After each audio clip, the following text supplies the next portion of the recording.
We're back, another week of the RTF Show, here to provide you with your fantasy football content. It's I, your host, the hopefully well and uninfected Michael Rose, here with Brother John. What's going on, Brother John? Not much, just coming off a bit of a bender with the older brother in the Pacific Northwest. It was Indeed quite a time. Indeed, it was. But we are joined today by none other than the disaster himself, the meme, Ken Hoffman. How's it going? Oh, it's great. Having a great time. What a great season this is. Is everybody having fun? Winning fantasy football games? How letting it affect their personal life or their personal relationships? Yes, we are here with the only 0-4 team in the league, Ken Hoffman, and we're gonna do a little rundown of kind of some of the after week 4, our best value, worst value kind of show of players from the draft. I know we did this kind of immediately after the draft. We're going to reassess after 4 weeks, got a little bit of evidence, see where we're at. Before we get to that, though, we want to update you on a few things. John, who is still left on Survivor Island?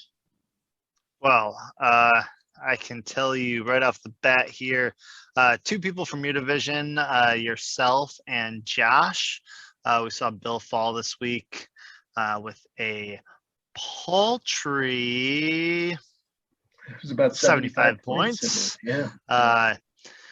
Still outscored Kelly, but she's already off the island, as well as Charlie and the disaster himself. So that leaves my entire division, Fitz, Steve, and I, and then the Levy Smith division with the 2 Peters and Alec. All right. So 4 down, 7 to go before we see who the Survivor Island champion is. It was an exciting week last week for most teams, not obviously for some teams. Ken, yours included. I think the big winners of last week were myself beating Steve. That was a big victory to keep the Staleys relevant. And then 2 other teams that I thought had huge weeks from a just keeping their teams going standpoint. That was, the first was Josh, the San Diego Web Surfers, over you, John. A big victory, about 140 to 115. Yeah, that was really unfortunate. I really needed to get a win outside of my division after getting curb stomped by my division mates. And I stepped out and got smacked. So looking to rebound this week. And then I think the other team that had a big victory, and I don't know if needed it was the best way to put this, but the average Peters and the average Peters beating football and stuff was a big victory for them to keep pace with a team like the Alpha Peters that are having another big season in terms of points per game, and to keep pace above or even with Alex's team, who was sure to get a victory this week based on his match. Yeah, I'm really liking this. I feel like Alex he's got a new name now every day since you kind of went at him for not having a name, having that placeholder. So been liking the iterations here, and kind of hope to see that continue in the future. As have I. Ken, you have any big takeaways from the week? No, it's business as usual. The season sucks. Do you think it's your name? Do you think changing your name, sort of like how the Washington football team changed their name, and while were supposed to be good this year, are terrible. Do Do you think changing your name is anything to do with it? No, I think I need to change the players on my team. Turns out you can't win if you don't have a decent quarterback. You just can't. And Yes. not scoring points, also problematic. Yes. Are you exploring any trades at this point? I mean, I'm in a weird spot. I mean, what do I trade for a quarterback and then lose, and I'm 0-5, and am I really going to keep trying to make the playoffs at that point? I'm probably looking at strategically selling my spare parts off, or selling for scrap metal, whatever you do with the shit bag of a team like I have. And it's a weird spot. I mean, if I win, then probably we'll start to retool the team and go to 1-4, because the division's not very good. And even though 4-loss start season isn't great, it's still winnable. Then I'm in like fantasy purgatory right now. It's a really great spot to be. You seem stoked. I mean, you're right around the flames. Now, I must address, you are displaying your fellow division mates' team logo. Now, is that like solidarity, or is that you're trying to just like spark a fire? What's I don't know. Nothing makes any sense. Nothing makes any sense. Can I complain about one thing for like 2 minutes? Yeah, of course. Okay. Yes. Can we talk about Charlie? Sure, he does listen. We found out. Let's do it. Oh, great. We did find out he's listening. So good. Let's so clearly, this is not a personal attack. He seems like a swell guy. I've met him a couple of times. Brews a great beer. But what the hell? What is he doing?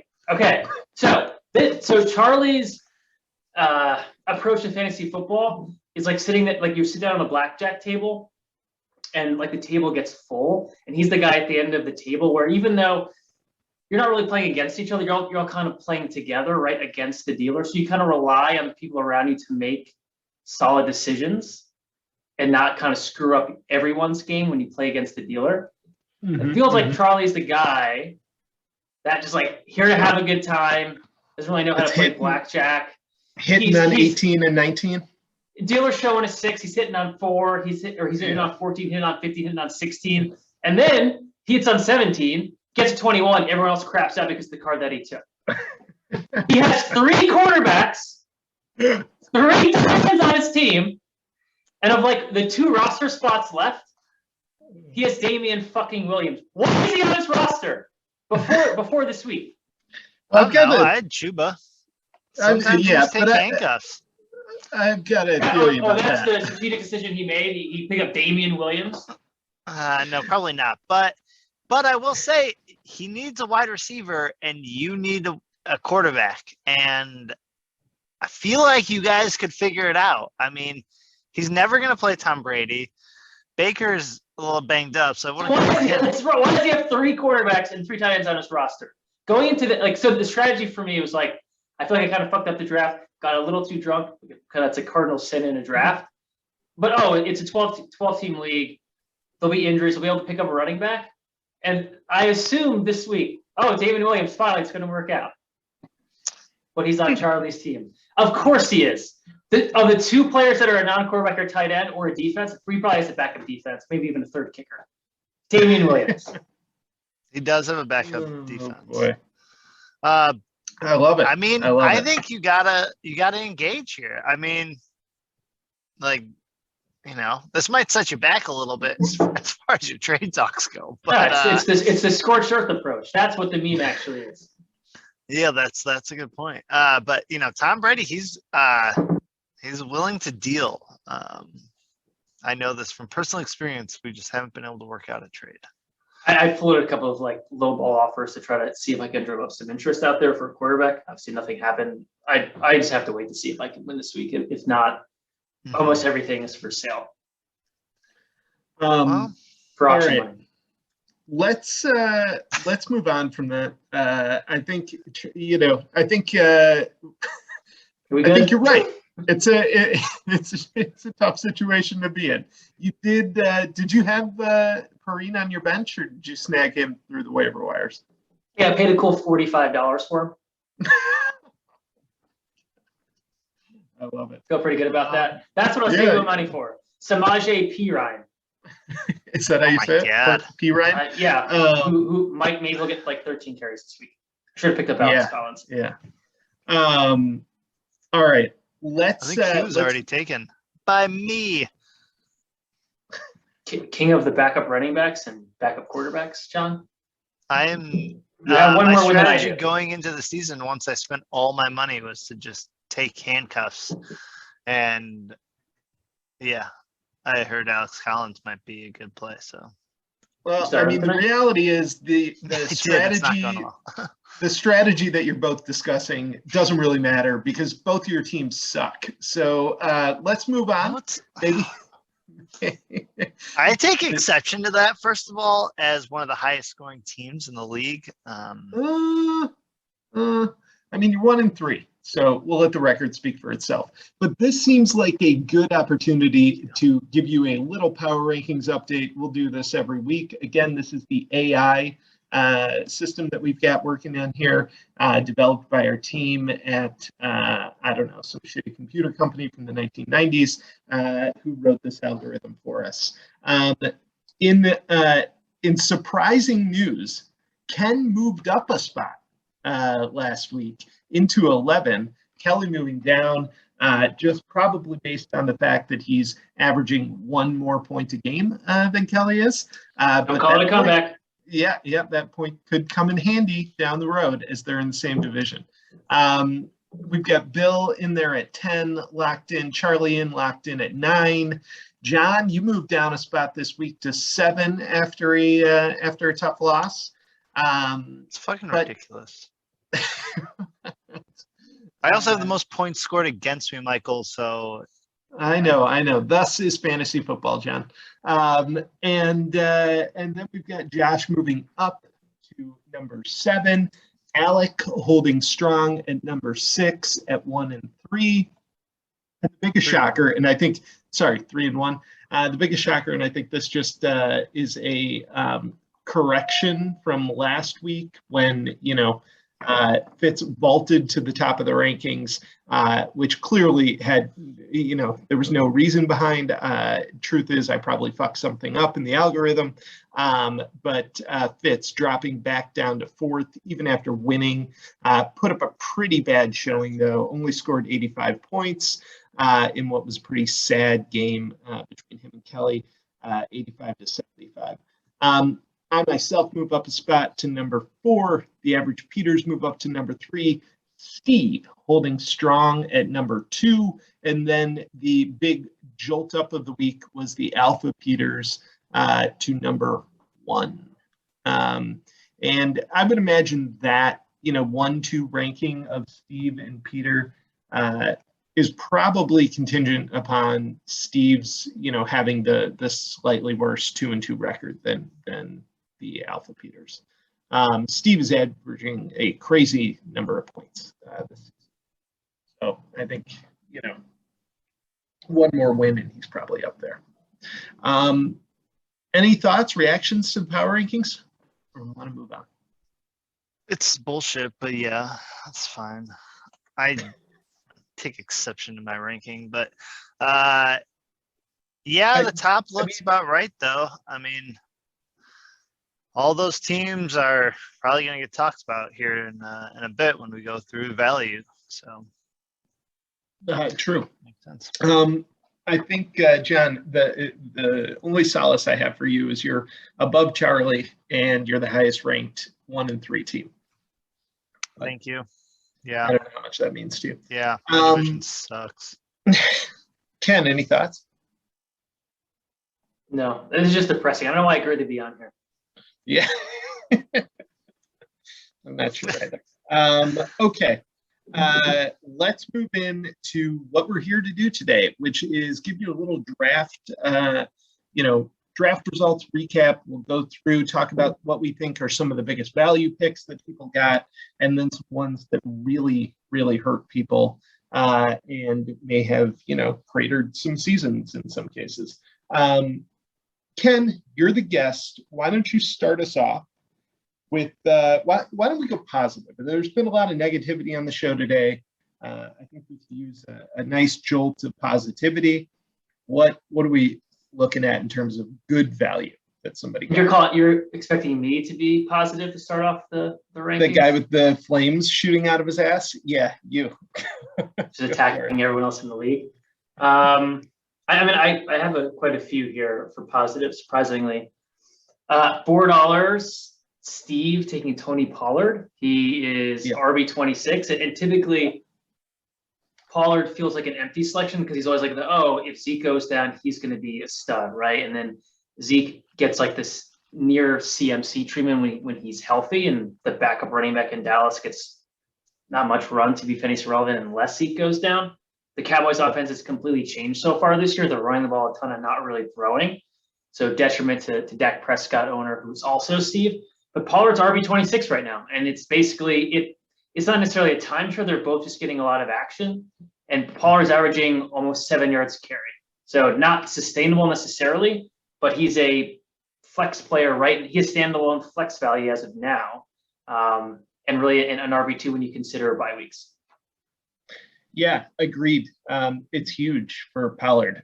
The only thing I'll say about Pollard, and my only concern is that he's doing this on, relatively few touches. He's only got 8 receptions. He's only got 37 carries through 4 games. His efficiency is what's making him relevant. It's insane, his efficiency right now. So does that, trail off in a little bit? Who knows? But I think it's hard to argue with the value that Steve is getting out of Pollard right now. And if Elliott does go down, those touches are going to skyrocket. So. Yeah, I agree. I think the efficiency. $4 running back. Yeah, for sure. That's crazy. Yeah. John, you have a positive one you want to give? I do. So I was going to highlight Deebo Samuel. He's currently number 3 in fantasy points scored at the wide receiver position. And he was drafted $9 by Kelly. Mm-hmm. And then was subsequently traded to Josh.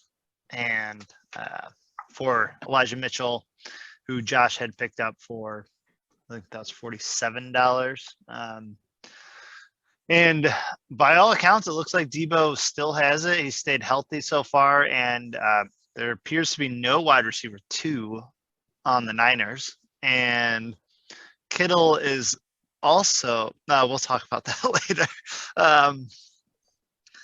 Kittle is also seems to be constantly banged up. So Deebo has looked phenomenal, and we'll see how he plays this week. But so far with Trey Lance, but as far as so far to start the season, $9 for your 3rd highest fantasy point scoring wide receiver.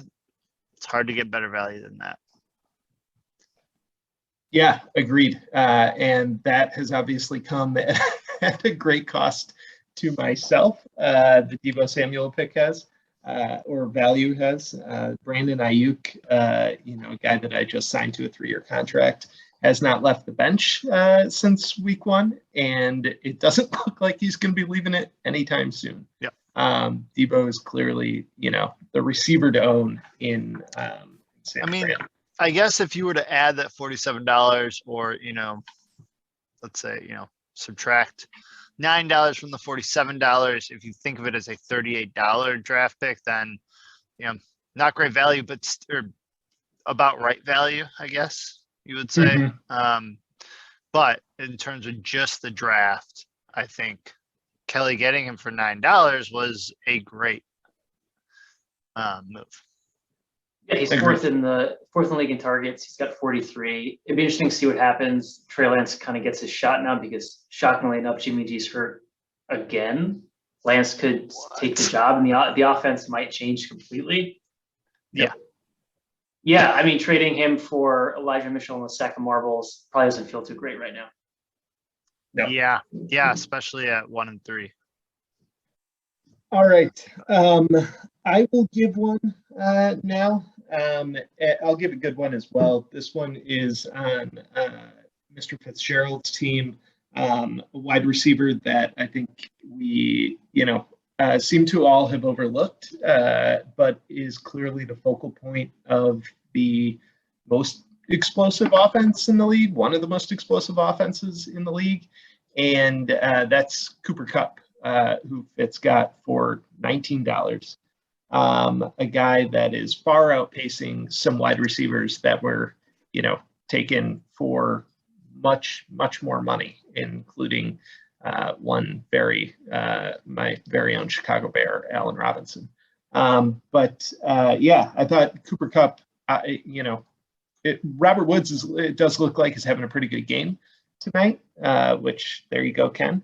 But it does seem like this is Cooper Kupp's team. And it sounds like the stuff they're doing with him is, Matthew Stafford, by everything I've heard and read, has really opened up that playbook, allowed them to do a lot more than they ever have before. And Kupp's been the beneficiary of that.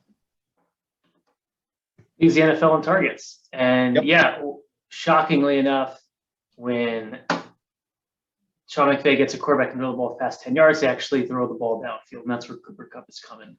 Robert Woods, who got a lot of those short, intermediate area passes, he's just throwing the ball. Cooper Kupp, he's got 5 touchdowns already. Yeah. Doesn't look to be slowing down. Already 4 catches tonight. Yeah. It's an incredible value. $18 he drafted him for. It's ridiculous. It's he might end up being like the wide receiver 1 this year. So he is right now. Yep. Yeah, I mean, even if he regresses, right, and Woods does take over some more of the target share and yardage, easily he'd still end up top 5. And so for that price, great pick. And who knew? I mean, that's hard to say. I think you looked at that offense and you think, oh, there's a lot of weapons, right? And with a new quarterback, though, I think it was hard to say. And so, I think the hesitancy on paying a lot for Kupp's, you kept Woods, Ken, but I think you only kept him for 1 year. Right. Yeah, and I assume the hesitancy same price, there, $18. Yeah, because I assume that it makes sense that Kupp went for 18 because the hesitancy is these guys essentially are 1A and 1B. And on any given day, they're either going to, both end up with 15 points or 12 to 15 points, or one of them's going to end up with 25 and the other one's going to end up with like 8. And you just don't know what's going to happen. But right now it's Cooper Kupp's offense. So yeah, and McVay did say this week that they have to get Bobby Trees the ball, and it starts with him, and it's showing already. He's already got 6 catches for 67 yards in the first half. Yeah. It's happening. It's happening. 0-4. Coming back. Finish year with 4 losses. Yeah. All right.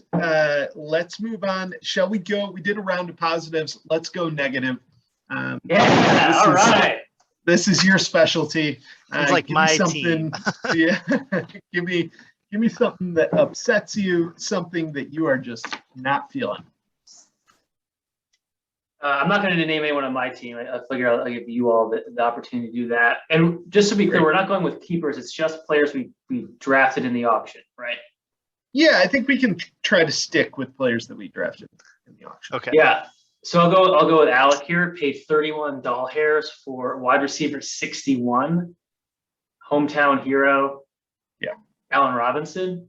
Yikes! This is bad, especially with the news that Justin Fields is not going to be the starter for the full season. Hey, there he is. Hey, make a goddamn decision. What the hell was that last week? Oh, it could be Andy Dalton. It could be Big Dick Nick Foles, or it's Justin Fields. Oh, you're gonna have to get ready for all of them. It's really going to fuck up the game plan. Yeah, that probably came from up top, right? That Fields is the starter from now on. Like, you fucking idiot. It's Justin Fields. 100%. How does this guy still have a job? 100% that came from Ryan Pace. It may have even come higher than Ryan Pace. I wouldn't be shocked if Pace was in on the let's just slow walk this thing. It's fine. We don't need to get him in there. It might have been, what's his name? It was Ted Phillips, who just came down and was like, the fans are eating us alive. We can't continue to do this. Start the fucking rookie. Yeah, bring some common sense. Get the adult in the room. Yeah. It's tough to watch. One of the worst offenses. With Fields in it, he's always taking chances downfield, even though they're not throwing a ton. Hopefully that changes. Now, obviously, I hope, because I'm kind of resting my season on him, rushing more than like twice a game with Montgomery out. But with Fields in the game, he takes shots uphill. It's Darnell Mooney territory. I don't know what's going on with Robinson, but it seems like Fields' primary target is Mooney. It's coming at the expense of Robinson. He's not startable right now. You're going to see him prove it for a game before he puts it back in his lineup. Yes, 100%. John, you have any thoughts on A-Rep? It's depressing to watch. No, I really don't. He's a great receiver. He deserves better. We should have signed him to a long-term deal or traded him last year. And we tagged him, right? Yeah, we did. Yeah, he was on Chicago. I mean, he's gone after this year. Yeah, and I feel like we really wasted that. And instead of keeping keeping Fuller, we cut him to make room for Andy Dalton's contract and whatnot. And said if we had just traded Allen Robinson, our defense would be still more intact than it is. But anyway, we're digressing. No, could be one Andy Dalton. I agree. QB1, baby. All right, let's move on to the next one. John, what do you have on the bad side of things? All right. Well, so it's I stayed away from all injuries, right? Like there's a lot of guys out there that have been injured or dealing with injuries that I wouldn't say it's fair to say they're have been a bust or overvalued. Even guys like DeAndre Hopkins, who's been dealing with some sort of rib injury, has underperformed for sure, but I think he'll turn it around. So avoided guys like that.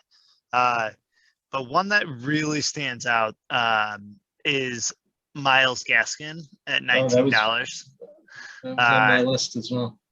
I don't believe he's rostered at the moment. And there's a huge overpay by the Hollow Earthers. For a running back that, looked okay last year, but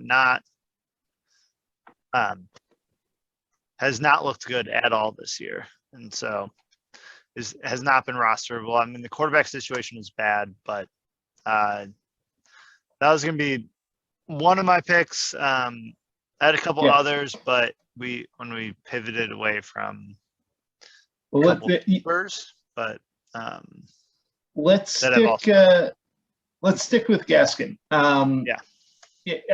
The Gaskin thing, I think, is really I don't know. I guess I don't know a lot about what's going on down in Miami in terms of what their thought process is. I don't know, Ken, if you have any insight into that, but it seems like Gaskin is just kind of been, shoved aside. And it's surprising to me, if only because they don't really have anybody else, that's going to be a long-term solution for them. And Gaskin seemed to show last year that he could play. So it's surprising to me. But yeah, it doesn't make any sense. You know who it is? It's Malcolm Brown. Yeah. Head coaches love this guy. I don't know why he's a plotter. He's averaging 3.6 yards a carry now. He's basically splitting carries with Gaskin. Yep. I don't really understand why. Yeah. It's Gaskin's averaging almost 5 yards a carry. Like, he's producing when he touches the ball. It's just they refuse to give him the football. I don't get it. He showed last year that he can do it. Malcolm Brown is like 3 yards in a cloud of dust. Malcolm Brown's been who Malcolm Brown is his entire career. It hasn't changed. So yeah. So I don't know. I'm not really sure what the deal is down there. And it is, you know, as somebody who has some Miles Gaskin stock, it is tough to watch. Very tough to watch. He had 2 carries last week. Looks like he's done. Like, yeah. How do you rationalize that? And I am not really sure. All right. That was so Gaskin and Arab were 2 of the ones that I had. In terms of, you know, I don't really have anybody else good that I was going to go to. I have guys like, unless there's somebody you think that I'm overlooking here, but I had guys like Robbie Anderson, who was only $9. I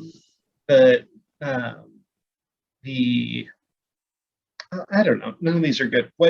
Ken, do you have another one? For good? For bad. For bad. Oh, yeah. Of course I do. John, I got a few. John, what about you? What do you work for a bad one? I mean, the one that I had highlighted that, I mean, it's worth talking about. I know you guys not said keepers, but I think is Jonathan Taylor. Oh yeah. He's been terrible for the entire season. I mean, he's averaging less than 70 yards a game. He's an RB 24 maybe. And he was kept, I think let's see here real quick, for $32. It's just a high price to pay for, a low end RB2 at this point. And Mike having Naeem Hines as his counterpart is, producing. Yeah. I mean, the only thing I'll say, it was tough for me to look at Taylor just because he had a big game last week. And so, I guess the hope is he's slowly creeping back into this. But it hasn't been great. Yeah. No, he just had a better game. He found the end zone. He broke 100 yards for the first time this season. So, I don't know. I'm not. It hasn't been great thus far. Yeah, it might be so far, but I would think so. Through 4 weeks, it's been a disappointing fantasy production for him. And they're a bad team, but I mean, obviously that hasn't hurt Kramer in any way. Averaging, north of 120 points a game, and at 3-1 and atop our power rankings. So, if he turns it around, or if last week was the beginning of what maybe a better outlook, we're all in trouble again. But so far, I felt like it's been somewhat disappointing. Yeah. I guess there's like 2, maybe 2 values that I thought were that looking now are pretty overrated, and pretty bad, and maybe contributing to a team that's doing just really fucking awful. And that's Mike Davis and Michael Carter. Ken's RB2s, both of whom have had pretty underwhelming seasons thus far. Ken paid $19 for Mike Davis, and $14 for Michael Carter. Ugh. So far, neither have impressed. You still happy with those picks, Ken? How diplomatic of you. No, it's Mike Davis. Didn't think he'd get his role stolen by kick returner. No, nobody did. Cordell Patterson, number 3 running back in the league. I think Porter picked him up off of waivers at some point. Yep. For $1. Yep. All Prieston is like, oh, Mike Davis, like he'll be fine. He's the only guy there. Yep. All the rumors, they're going to pick up a veteran running back. Maybe sign Todd Gurley or one of these guys that get cut, and they don't. You're like, holy shit, this is Mike Davis. What a bargain at $19. No, it turns out the whole time was Swiss Army knife, a guy that was never good at anything other than returning kicks, Cordell Patterson. Now he's like the focal point of the Atlanta Falcons offense. Doesn't make any sense. That's ridiculous. Michael Carter, that was a going on tilt type of move. Again, was overserved. I'm still not going to take responsibility for my own actions. I blame your sister, my future wife, for feeding me mimosas that were laced with tequila. That by the end of that draft, I was so overserved that I like that run on rookie running backs went all the way like in the teens. Like Mike, I think you paid in the high teens for either Trey Sermon or Javonte Williams. I was going to bring that up, Trey Sermon. And I was stuck with Michael Carter at $14, which looks real bad right now. It appears as though he's going to be the guy getting the carries in New Jersey for the Jets, but he's a running back that can't pass block or really catch passes, and an offense is playing from behind all the time. So very limited ceiling there at $14. Yeah, he's available. He's available. I mean, the really nice thing here is that Meredith did her job. This was all part of the plan. You know. The long con, they call it. 2 years, exactly. Just for this one draft. Yep. I mean, if you look at this, that segment right there, like that range, the teens for running backs, you've got Trey Sermon at 18. Yeah, that's bad. And then you've got Kareem Hunt at 14, who is, I believe he is the 6th most fantasy points at the running back position at the moment, with 14 for $14, which is great. Javonte Williams looks the most talented of the rookie running backs that we've seen, in my opinion. And so, and then in that same range, you had Raheem Mostert for $13 from Football and Stuff, who lasted 2 plays and then was out for the season. And then you've got Antonio Gibson was kept for $12, and he's been fairly disappointing as well. But just for what people were hoping. So for sure. Let's do a couple quick hitters. Let's go back to give us back. I got some. You got some? Good? Yeah. Good? Yeah. Let's go good. $1 Daniel Jones, QB6. Yeah. Has Kelly started him at all? She's not. She should be. I don't think she has. But weird, right? Like, when do you believe it? And you gotta do it now, right? Well, she's also got Sam Darnold, who's put up, no less than 19 fantasy points in our league, and has had 26 and 32 in the last 2 weeks. So, I mean, but Darnold, you should be. All his values on. He's got 5 rushing touchdowns. That's not going to continue. Yeah, but that will. I mean, I think the passing game will open up, and I think he'll start to have some passing touchdowns. So it might regress a little bit, but both your division mates have quarterbacks on their bench that should be starting. And so, she's starting Tyler Boyd and Latavius Murray in her flex right now. She could use a wide receiver.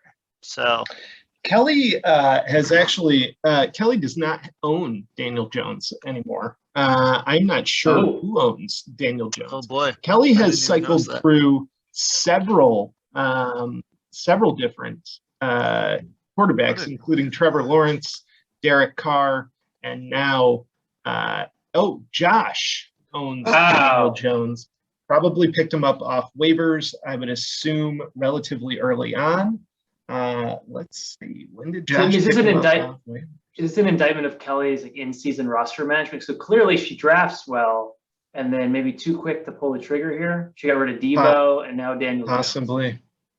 I mean, Josh picked him up off waivers. What was that, after week 2? So, he'd done some damage before then. I guess nobody believed it was real until this last game. But, Daniel Jones, good one. Give me one more real quick. I think it's a great value, and I hate to give him credit for it because he's like one of the 3 picks he actually made. But $7 for Corey Davis, wide receiver 17 from Alpha Peter. Yep. Yeah, agreed. They're going to throw a lot. He's their most reliable target. I mean, Jamison Crowder came back last week, so we'll see how much he eats into the target share. But pretty good start. $7 receiver. I don't think Peter starts him, but good for him, good depth piece, or you can even move him. For sure. Yeah, I've got one too. Let's see. Steve, who's a team we haven't really talked about much today, surprisingly, for how well he's doing in the league. DJ Moore, $15, fourth most fantasy points scored on a very good offense, and with Robbie Anderson looking like an afterthought, completely irrelevant, despite what they paid for him in the offseason. $15 for a top 5 wide receiver potentially is great value. The one that I would pick out was from Steve would be Jamar Chase for $6 is for sure looking like it's going to be similar to Ken being able to keep DK Metcalf for 3 years for $11 or whatever it is. Peter with Justin Jefferson. Or Peter with Justin Jefferson, yes. Yeah, huge. Any other ones? Any other ones you gotta mention? I mean, until Rob Gronkowski got hurt, El Bombolero getting him for $1, who I believe then he traded to Peter, but to Kramer. But Gronk for $1 with whatever that was, 4 or 5 touchdowns in 3 games. That's pretty impressive. Just realized, John, you incorrectly attributed DJ Moore to Steve. DJ Moore is on Fitz's team, or was drafted by Fitz. Is this a trade? I don't remember. Oh, no, I think I just read it wrong. Okay. Well, sorry, the list I have is the list of reasons for the list of reasons for vengeance continue for Mr. Fitzgerald. Doesn't even get credit for the things he does well, which quite honestly is how I like it. It's not why you get married. Yeah, there you go. All right. Sorry, Fitz. My bad. I have a few more. I have a couple quick ones. Yeah, I was going to say 1 or 2 more. Go for it. Yeah, so I got Steve didn't keep him, but he drafted Marquise Brown for $1. Alec picked him up. He's wide receiver 10. Mm-hmm. Looks like Lamar Jackson decided he can actually pass in the NFL. So Brown's off to a good start. And then I'm gonna wait to see if we eventually get to it, if we keep going with the good ones, because I got another one that I just can't wait for you guys to say.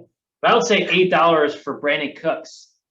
It pains me to say it because it's fucking Charlie, but Brandon Cooks, wide receiver 13, got him for $8. Yeah.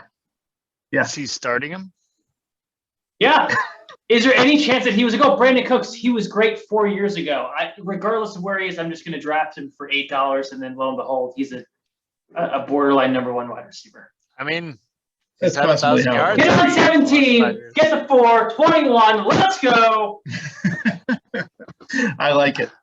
It's it's been great value. I don't know if Brandon Cooks finishes the year being that great a value. But so far it's been great value.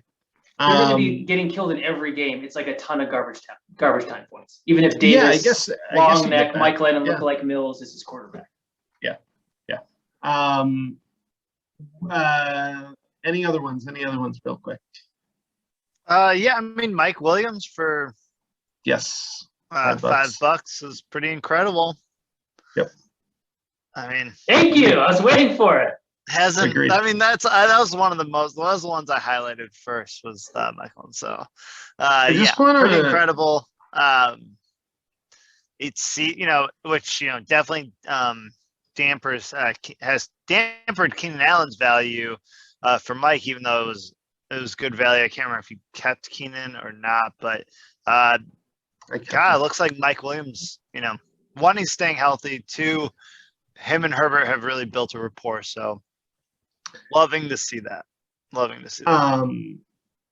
Yeah, I think Mike Williams obviously is great value. He's become, something that he wasn't in the red zone prior to that, and so it's hard not to look at that and say it's great value. The only thing that I'll point out is I don't think he's actually played in any of the games that he did really well for Ken. Oh, no, he has. He has. Look at week 4. No. The games that he did really well, I don't think he's actually played in for you. No, I know. I started in the 1 week he had 1 catch for 11 yards. Yes. Pulling all the right strings this year. The whole time he's been utilized, Mike Williams did not come through.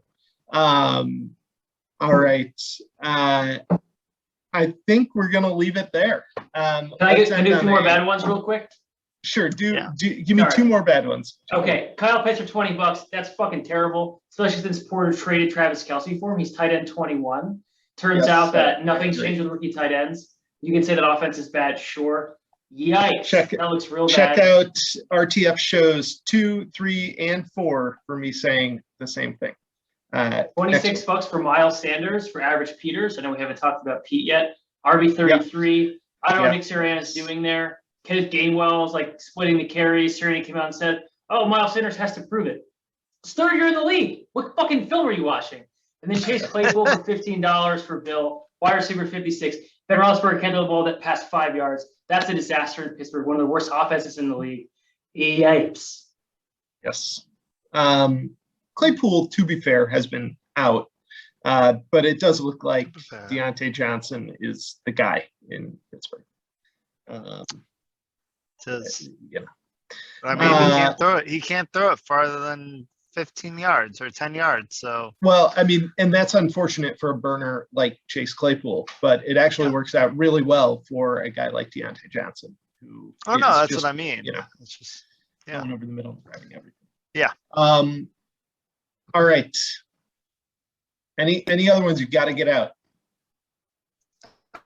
No, I think that covers. I think the Miles Sanders is a great call. The rest, a lot of injuries. I mean, besides like James Robinson, who for $30, I mean, last game he looked great, got a lot of carries, but before that, I mean, has not been utilized well. But I mean, Urban Meyer's got his fingers in some other pies right now, so I'm not sure he's really. Found a way to work it in. I like it. Concerned with the usage rates by his running back. I agree. All right. Very nice way to end it. We'll do a quick, just you can see on the screen, this is where things are at right now during Thursday night game. The Blue Barracudas 9-0. The Portugal the Kens beating the Average Peters at the moment, 22-9. The Alpha Peter with a small lead over Football and Stuff. The Rose City Destroyers with a small lead over the Hollow Earthers, and Brendan Elban Bolero, the Revenge Tour, with a 7-0 lead over the Decatur Staleys. That is certain not to last come this weekend when I kick his ass in vengeance of the terrible fantasy baseball playoff defeat that he handed me just 2 weeks ago. With that, we'll say good night. Ken, thanks for hopping on here, torturing yourself. Much appreciated. Love you, Charlie. Hey, you guys need to work a trade out. Either. Let's hang out, man. He did have a he did when he heard Mike was in town. He came over right away and gave him the business. Charlie had a few words for me, which I appreciated. I think maybe Charlie can come on next week. That's open invitation. I've booked Bill already for next week for certain. Next Wednesday, Bill is on. But we'll get Charlie on here after that. All right. For Ken, for John, I am your host signing off. Thanks for listening. Go White Sox!